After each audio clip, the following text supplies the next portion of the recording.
YouTube family Radhe Radhe. मैं आपको भैबलक्ष्मी व्रत की कथा सुनाने जा रहे हैं। इस कथा में एक सीख मिलती है कैसे भगवान पर देवी देवताओं पर विश्वास करना चाहिए। एक बड़ा शहर था। इस शहर में लाखों लोग रहते थे। पहले के ज़माने के लोग साथ साथ रहते थे और एक दूसरे के काम आते थे, पर नए ज़माने के लोग का स्वरूप ही अलग सा है। सब अपने अपने काम में रत रहते हैं, किसी को किसी की परवाह नहीं। घर के सदस्यों को भी एक दूसरे की परवाह नहीं होती। भजन कीर्तन भक्ति भाव दया माया परोपकार जैसे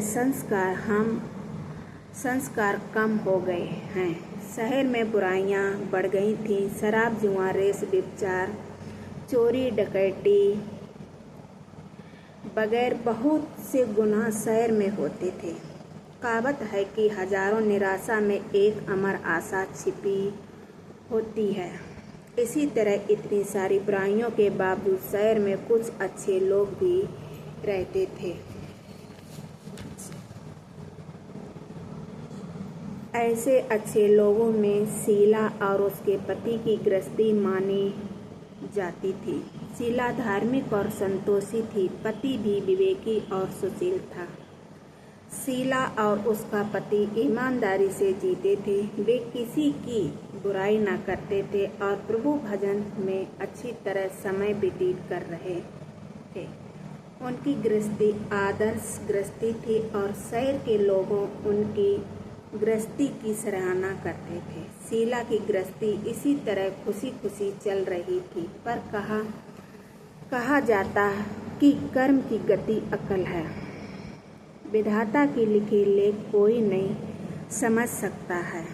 इंसान का नसीब पल भर में राजा को रंक बना देता है और रंक को राजा।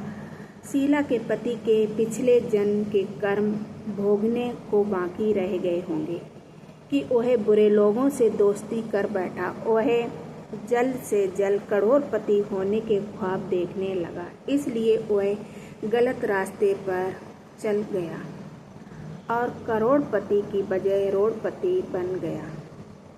यानी रास्ते पर भटकते भिखारी जैसी उसकी हालत हो गई थी। शहर में शराब जुआ रेस चरस गांजा बगैर बंदियां फैली हुई थी। उसमें शीला का पति भी फंस गया। दोस्तों के साथ उसे भी शराब की आदत हो गई। जल्द से जल्द पैसे वाला बनने की लालच में दोस्तों के साथ रेस जुआ भी खेलने लगा। इस तरह बचाई हुई धनराशि पत्नी के गहने सब कुछ रेस जुए में गंवा दिया था। इसी तरह एक वक्त ऐसा भी था कि वह सुशील पत्नी शीला के साथ मजे में रहता था और प्रभु भजन में सुख शांति से वक्त व्यतीत करता था। उसके बजाय घर में दरिद्रता और भूखमरी फैल गई। सुख से जाने की बजाय 2 वक्त भोजन के लाले पड़ गए और शीला को रोज पति की गालियां खाने का वक्त आया था। शीला सुशील और संस्कारी स्त्री थी। उसे पति के बर्ताव से बहुत दुख हुआ, किंतु वह भगवान पर भरोसा करके बड़ा दिल रख कर दुख सहने लगी। कहा जाता है कि सुख के पीछे दुख और दुख के पीछे सुख आता ही है, इसलिए दुख के बाद सुख आएगा। कि ऐसी श्रद्धा के साथ शीला प्रभु भक्त में लीन रहने लगी। इस तरह शीला आशा दुख सहते सहते प्रभु भक्त में वक्त बिताने लगी। अचानक एक दिन दोपहर को उनके द्वार पर किसी ने दस्तक दी। शीला सोच में पड़ गई कि मुझ जैसे गरीब के घर इस वक्त कौन आया होगा। फिर भी द्वार पर आए हुए अतिथि का आदर करना चाहिए। जय महाराज। आर्य धर्म के संस्कार वाली शीला ने खड़े होकर द्वार खोला। देखा तो सामने एक माँ जी खड़ी थी। वे बड़ी उम्र की लगती थी। किंतु उनके चेहरे पर अलौकिक तेज निखर रहा था। उनकी आंखों में से मानो अमृत बह रहा था। उनका भव्य चेहरा करुणा और प्यार से झलकता था। उनको देखते ही शीला के मन में अपार शांति छा गई। वैसे शीला इस मांझी को पहचानती न थी, फिर भी उनको देखकर शीला के रोम रोम में आनंद छा गया। शीला मांझी को आदर के साथ घर में ले आई। घर में बिठाने के लिए कुछ भी नहीं था, अतः शीला ने सकुचा कर एक फटी हुई चादर पर उनको बिठाया। मांझी ने कहा, क्यों शीला, मुझे पहचाना नहीं?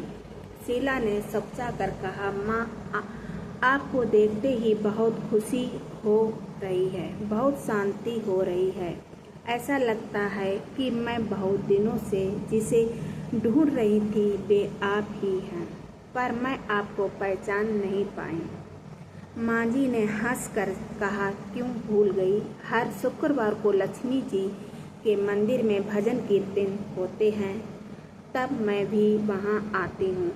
वहाँ हर शुक्रवार को हम मिलते हैं।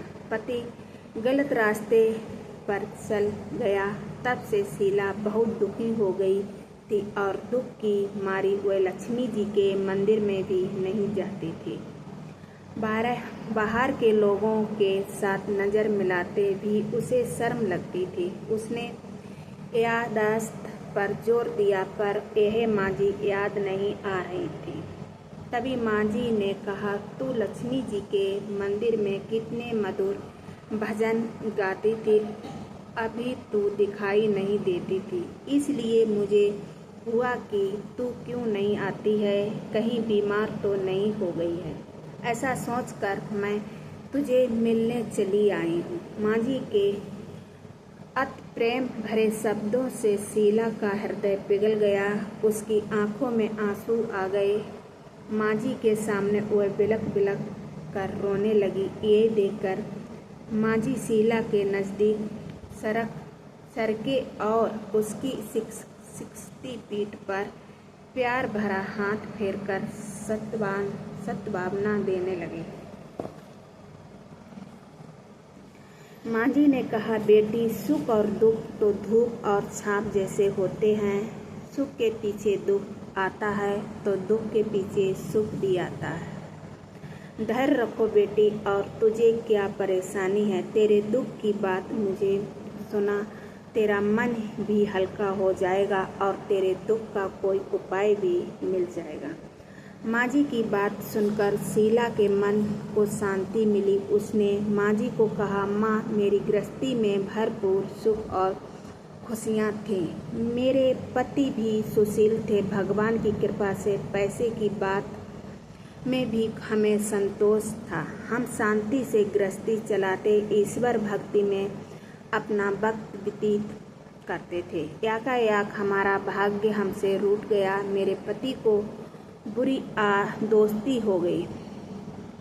बुरी दोस्ती की वजह से वे शराब, जुआ, रस, चरसा, गांजा वगैरह खराब आदतों के शिकार हो गए और उन्होंने सब कुछ गंवा दिया और हम रास्ते के भिखारी जैसे बन गए। ये सुन मांझी ने कहा, सुख के पीछे दुख और दुख के पीछे सुख आता ही रहता है। हर इंसान को अपने कर्म भुगतान ही पड़ते हैं, इसलिए तू चिंता मत कर। अब तू कर्म भुगत चुकी है, अब तुम्हारे सुख के दिन अवश्य आएंगे। तू तो माँ लक्ष्मी जी की भक्त है। माँ लक्ष्मी तो प्रेम और करुणा की अवतार हैं, इसलिए तो धैर्य रख और माँ लक्ष्मी जी का व्रत कर, इससे सब कुछ ठीक हो जाएगा। माँ लक्ष्मी जी का व्रत करने की बात सुनकर शीला के चेहरे पर चमक आ गई। उसने पूछा, माँ लक्ष्मी जी का व्रत कैसे किया जाता है? वह मुझे समझाइए, मैं ये व्रत अवश्य करूँगी। मांझी ने कहा, बेटी, माँ लक्ष्मी जी का व्रत तो सीधा साधा व्रत है, किंतु कई लोग ये व्रत गलत तरीके से करते हैं, अतः उसका फल नहीं मिलता। कई लोग कहते हैं कि सोने के गहने की हल्दी कुमकुम से पूजा करो बस व्रत हो गया, पर ऐसा नहीं है। कोई भी व्रत शास्त्रीय विधि पूर्वक करना चाहिए, तभी उसका फल मिलता है। ये व्रत शुक्रवार को करना चाहिए। सुबह स्नान करके स्वच्छ कपड़े पहनो और सारा दिन मन में जय माँ लक्ष्मी का रटन करते रहो। किसी की चुगली नहीं करनी चाहिए। शाम को पटा रख कर उसके ऊपर रुमाल रखो। रुमाल पर चावल का छोटा सा ढेर करो। उस ढेर पर पानी से भरा तांबे का कलश रख कर कलश पर एक कटोरी रखो। उस कटोरी में एक सोने का गहना रखो। सोने का ना हो तो चांदी का भी चलेगा। चांदी का ना हो तो नकद रुपया भी चलेगा। बाद में घी का दीपक जलाकर धूप बत्ती सुलगाकर माँ लक्ष्मी जी के बहुत स्वरूप हैं और माँ लक्ष्मी जी के श्री यंत्र अति प्रिय है। अतः भैव लक्ष्मी के पूजन विधि करते वक्त सर्वप्रथम श्री यंत्र और लक्ष्मी जी के विविध स्वरूपों का सच्चे दिल से दर्शन करो। इस पुस्तक के अगले पृष्ठों पर श्री यंत्र और माँ लक्ष्मी जी के विविध स्वरूपों की छवि दी गई है।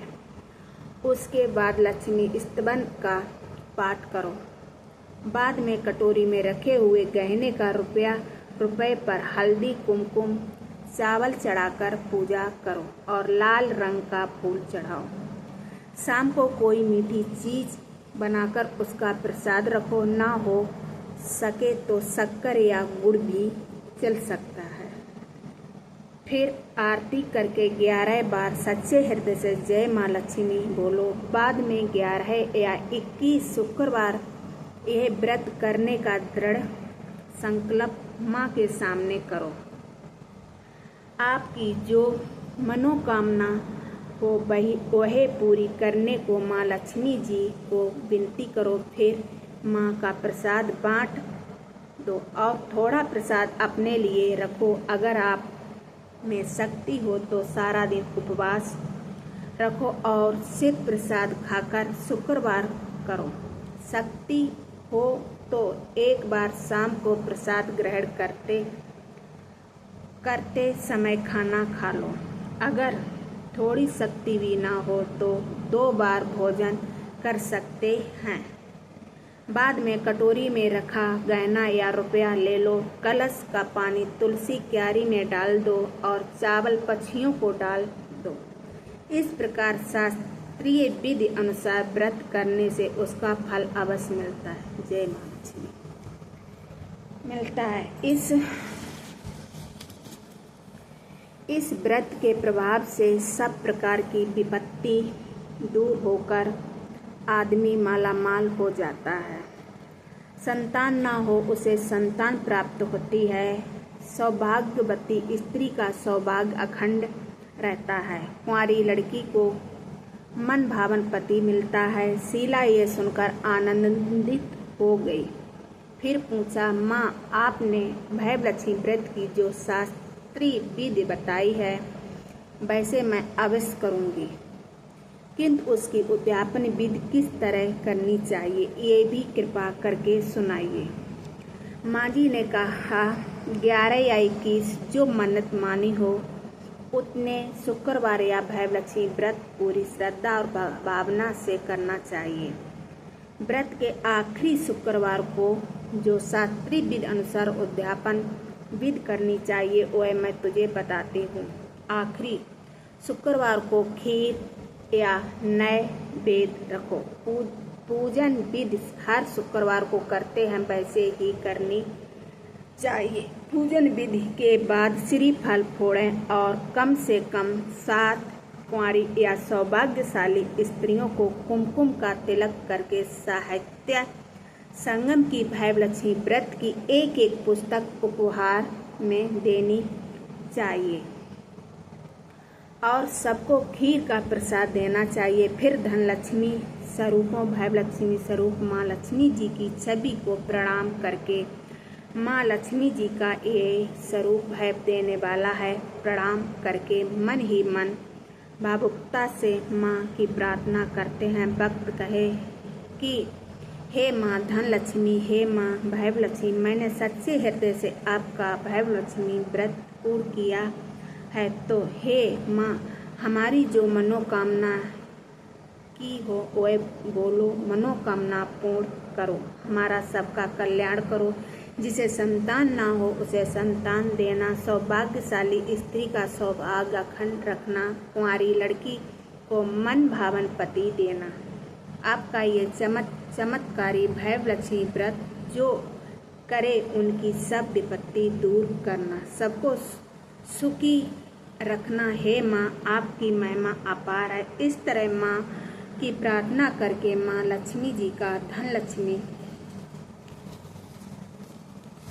जी का स्वरूप को भाव से वंदन करो। माँ जी के पास से भैवलक्ष्मी व्रत की शास्त्रीय विधि सुनकर शीला बा विभोर हो उठी। उसे लगा मानो सुख का रास्ता मिल गया है। उसने आंखें बंद करके मन ही मन उसी क्षण संकल्प लिया कि हे भैवलक्ष्मी माँ, मैं भी माँ जी कहे मुताबिक श्रद्धा से शास्त्रीय विधि अनुसार भैवलक्ष्मी व्रत 21 शुक्रवार तक करूंगी और व्रत की शास्त्रीय विधि अनुसार उद्यापन विधि करूंगी।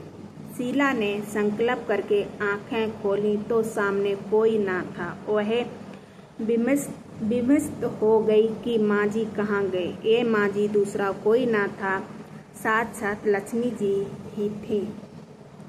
शीला लक्ष्मी जी की भक्त थी, इसलिए अपने भक्त को रास्ता दिखाने के लिए माँ लक्ष्मी देवी माँ जी का स्वरूप धारण करके शीला के पास आई थी।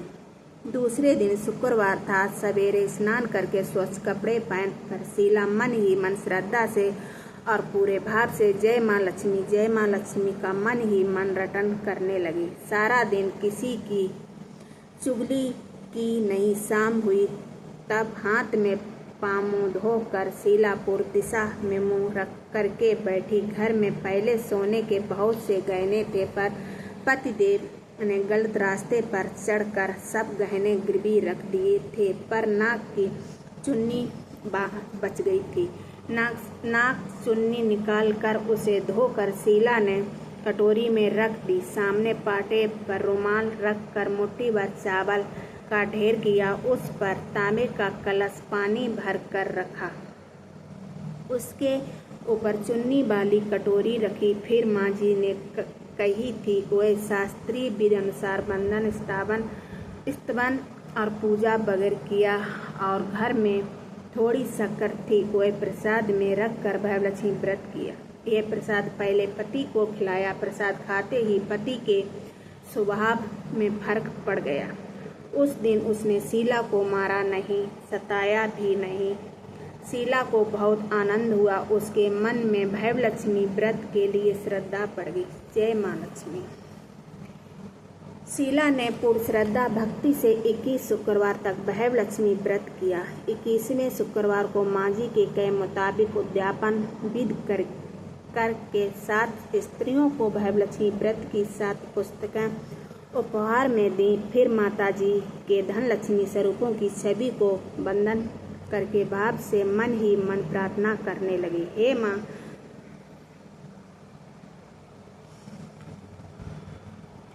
माँ धनलक्ष्मी, मैंने आपका भैवलक्ष्मी व्रत करने की मन्नत मानी थी, वह व्रत आज पूर्ण किया है। हे माँ मेरी हर विपत्ति दूर करो, हमारा सबका कल्याण करो। जिसे संतान ना हो उसे संतान देना, सौभाग्यवती स्त्री का सौभाग्य अखंड रखना, कुंवारी लड़की को मन भावन पति देना। जो आपका ये चमत्कारी भैवलक्ष्मी व्रत करे उनकी सब विपत्ति दूर करना, सबको खुशी करना। हे माँ आपकी महिमा अपार है। ऐसा बोलकर लक्ष्मी जी के धनलक्ष्मी स्वरूप की छवि को प्रणाम किया।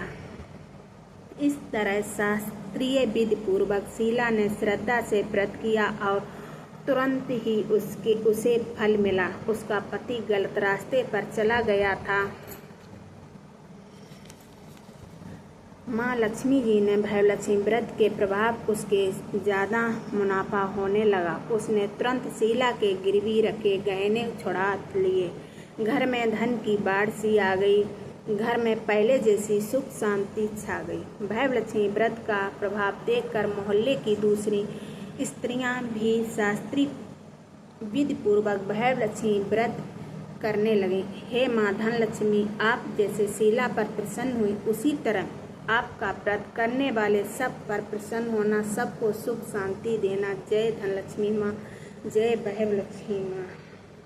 मेरी अब कथा यहाँ मैंने आपको सुना दी। एंड करिए YouTube family, Radhe Radhe, support करना।